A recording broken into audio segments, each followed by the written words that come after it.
Hello friends, mutton ஈரல் இது கொஞ்சமாக வாங்கியிருக்கோம். ஒரு குக்கரில் போட்டுக்கலாம். ஒரு வெங்காயம், கொத்தமல்லி கொஞ்சம் சேர்த்துருக்காங்க. மஞ்சத்தூள் ஒரு 1/4 ஸ்பூன், குழம்பு மிளகாய் தூள் கொஞ்சமாக சேர்த்துக்கோங்க. போதுமா? தேவைக்கேற்ப உப்பு சேர்த்துக்கோங்க. கொஞ்சமாக தண்ணி சேர்த்து 2-3 விசில் விட்டு எடுத்துக்கலாம். இஞ்சி பூண்டு கொஞ்சம் சேர்த்துருக்காங்க.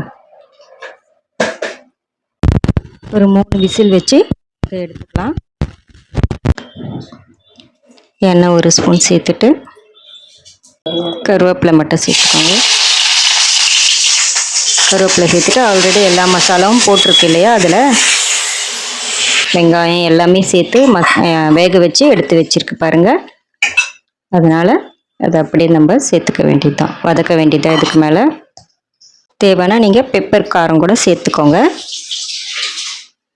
கொஞ்சமாக பெப்பர் ஒரு 1/4 ஸ்பூன் சேர்த்துக்கிறாங்க.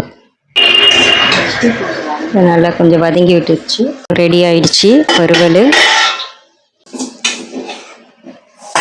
எடுத்து பாத்திரத்தில் வச்சிடலாம். இப்போ மட்டன் ஈரல் வறுவல் ரெடி ஆயிடுச்சு. சூப்பராக ட்ரை பண்ணி பாருங்கள். இது உடம்புக்கு ரொம்பவே ஆரோக்கியமானது. குழந்தைங்களுக்கு கண்டிப்பாக இதெல்லாம் சேர்த்துக்கோங்க. நீங்களும் ட்ரை பண்ணிவிட்டு கமெண்ட் பண்ணுங்கள் டேஸ்ட் எப்படி இருந்ததுன்னு.